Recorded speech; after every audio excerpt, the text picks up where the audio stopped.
All right. Well, it's very nice to meet you both, Kristen and Robert. Nice to So meet you nice to too, meet you. Max.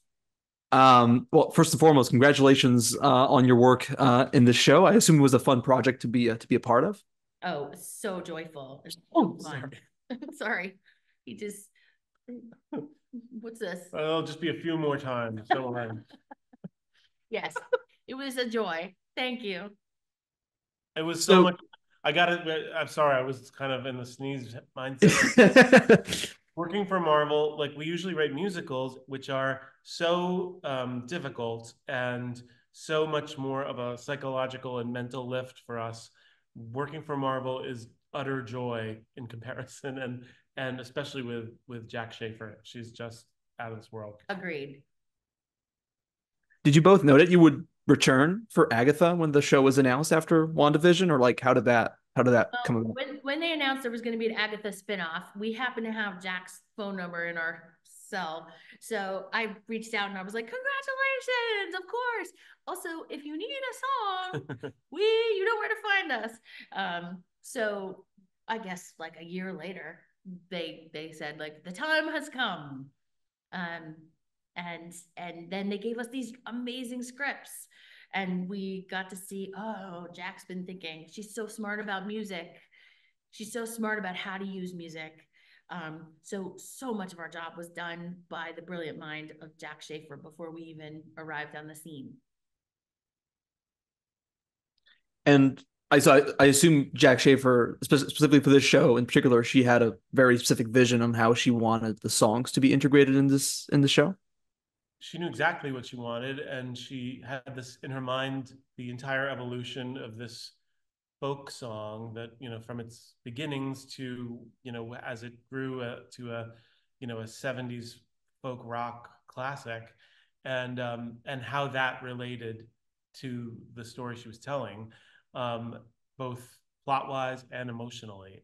It was really quite ingenious And mathematical. She yeah. did go to Princeton.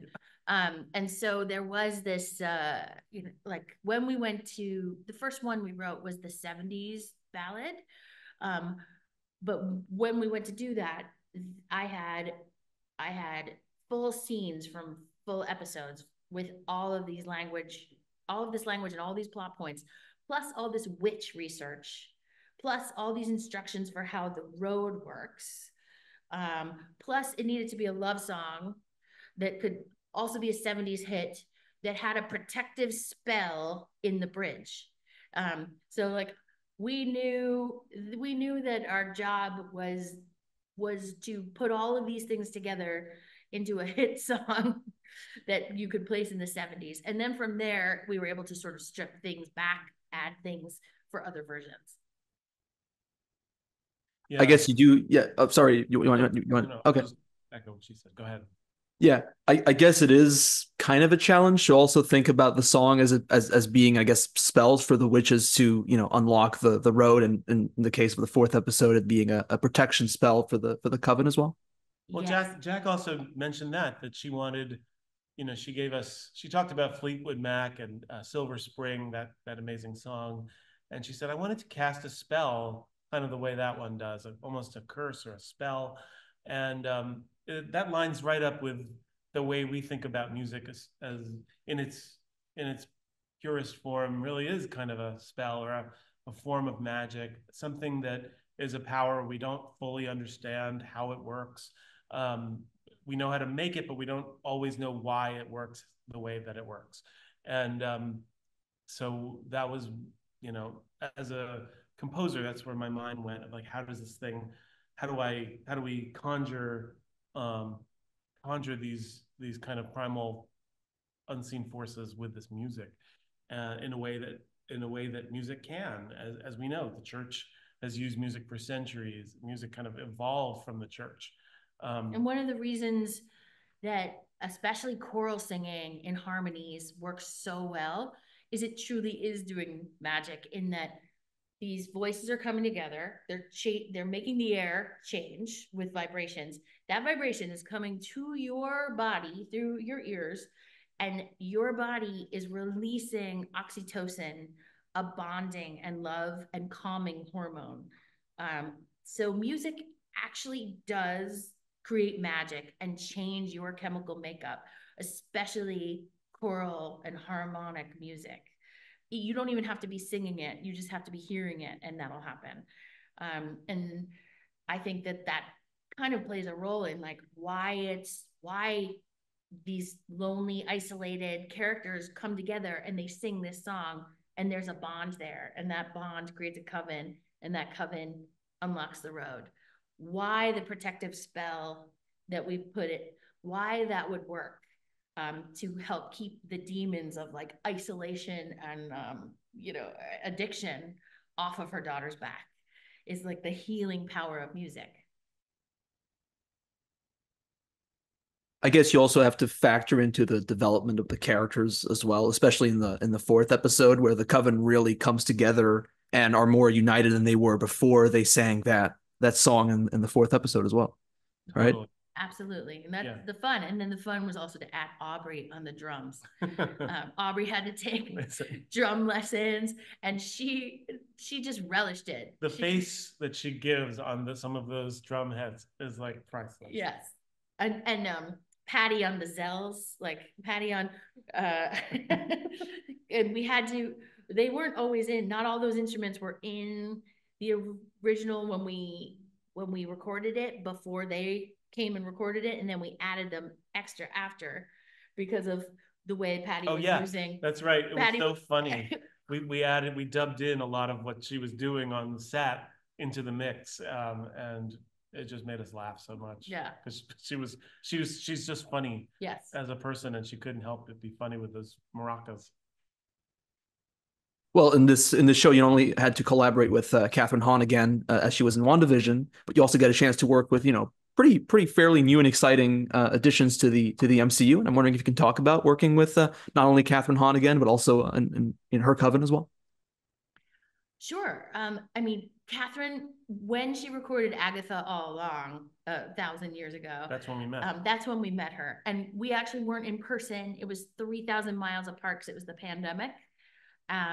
But it was like she reached through the Zoom link and it was like, I'm gonna go again. This is so great. This is so great. Like, you could just tell what an amazing force of nature she is, and how she just elevated it to this place of the alchemy of Catherine Hahn, those like squealing saxes going, and then what Matt Shackman did with the direction just created this subversive, wacky joy, evil joy, that then Catherine brought in with Agatha and brought in as a leader to kind of bring everybody together. Yeah, I gotta say, while coming to the set the first time, which was the day that they recorded the Sacred Chant, we just felt this like you think that with all these great actresses together, there might be some ego or some tension, but they were, Catherine and the rest of them were, this tone was just love, respect, seeing each other and valuing, and then widening the circle for everyone else that was there. It was just this incredible, like when they stood in that circle and sang that song, people kind of expected a puff of green smoke and a flash of light. Like, people thought it felt like a real coven of witches. It really was special. One of the most fun things about that day though was about like the crew, those guys who like move the lights and move the poles and everything, coming up to us and going like, that's a cool song. I've never been on a set where anything like that happened before. That was a really special day. Was it also important to set at least the two songs that were in the first four episodes to set them apart from what was also established musically in WandaVision? Yeah, we didn't want it to touch the WandaVision music really, because it's sort of different magic, different idea, different show, and what we really were looking at in terms of the construction of the tune was alternating between major and minor, sort of really keeping you guessing where that tune lived. There's that's major. and that's minor. Just in the very first few seconds of that tune, you're not really sure where you are. And I think that mirrors Catherine's character, where it's like you don't know if she's gonna hug you or kick you. She's mischievous. Um, and You don't know, are we watching the villain or the hero of the story? And all the witches are all coming from a place of isolation and mistrust. So they're all wondering, do we open up to each other? Are we safe with each other? Or are we on scary, almost deadly ground with each other? Right. And the song had to live in that place of joy and danger at all times. Was the process in writing the variations of the ballads similar to what you both did in terms of writing, you know, a different theme song for each of the time periods in WandaVision or not? It was a different assignment, both equally fun. Like all of it was just like the greatest jobs ever. Because on WandaVision, we grew up with all those theme songs, and it was just so fun to take what we knew about those theme songs and meet the moment of each one of those episodes. This was more of like a huge eight-sided puzzle, like an eight-sided Rubik's cube, because it had to be one thing in one genre, another thing in another genre, but it all had to be touching the same center. You know, in a way, it was the opposite problem because in WandaVision, we had to write 8 different, or however many it was, different theme songs and find a way to make them all feel like part of the same show. And that's why we came up with it. But in Agatha, it was how to write one song and make it seem like 8 different songs and not try anybody's patience. Right. And the key to the way the music is used is that there will always be a new piece of information each time you hear it. There's new secrets revealed, whether it's something we've added or something we've taken away. Also, a sort of forensics, like we had to imagine we were the character that wrote this version. Like we had to know about Lorna Wu. We had to know why she would write what she wrote and how she would tweak it.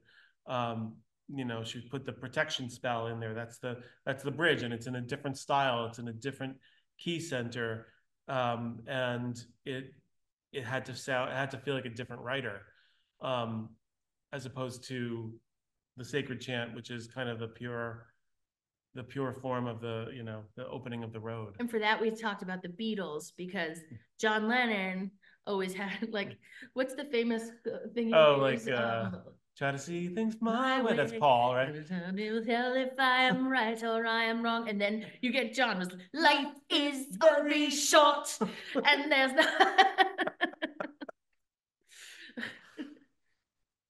Was there a close collaboration between the two of you also and the composers of the show, especially regarding how the music would be constructed for the show? Only telepathically, because Bobby and Chris Beck, they've worked, you know, Chris Beck did the score for Frozen. He did the score for Up Here. And WandaVision. And they were in the same a cappella group at Yale, called the Spizwinks. And Bobby was there right after Chris left. But Bobby was singing all of Chris's arrangements. And this group itself was this sort of subversive, funny take on the Whiffenpoofs. So it has this sense of humor. Yeah, we share a background. We haven't ever really needed to collaborate very closely. They know each other's souls. I mean, he's the best. Like, he's so good. He treats our music so lovingly and works within, you know, or I don't know if he works within our framework or if he just creates a framework around it that makes it work. And whatever it is, we know not to question it or change it. We always do our work first. He comes in afterwards when we have kind of moved on, and we're always just delighted. You know, it always works out that way. So I'm just trying not to tempt fate by meddling with everything that he does. So now that the two of you have worked on WandaVision and Agatha, I'm wondering, just to finish, what was the most rewarding aspect of the whole experience of composing and writing songs for the Marvel Cinematic Universe? Oh God. there's so many rewards. I guess for me, coming out of some very heavy, like heavy lifts that took years and years of work. Frozen 2. Frozen 2, well, Frozen Broadway, followed by Frozen 2, to do WandaVision, which was this very, it didn't ask a lot of us in terms of creating characters or story. We were just getting to be songwriters, enjoying craft. There was like a fun reminder of why we love writing songs. And it came again after we had done a musical series on Hulu. Very hard. That was very, very, very hard. And we discovered why people don't do original musical series.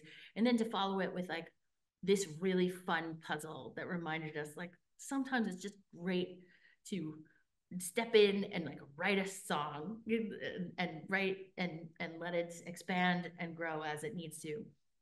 And I would also throw in the Marvel fans are unlike other fans in that they are so attuned to every bit of information they get that I don't know if our songs deserve it, but they just analyze everything, and it just feels really good to be seen in that way when you put so much work into something, to have it appreciated and have it at least someone following it and not just like half chewing it and throwing out the wrapper or whatever. Like it feels like this group is very, very passionate, and it's especially in the analysis, the plot analysis that they that I appreciate. Bobby definitely enjoys watching what's going on TikTok and in the YouTubes and everything. I'll read the comments sometimes. He reads the comments. Well, it was great talking to the both of you today on your work on Agatha all along. Congratulations once again. The songs are just absolutely phenomenal. Thank you so much. Great talking to you.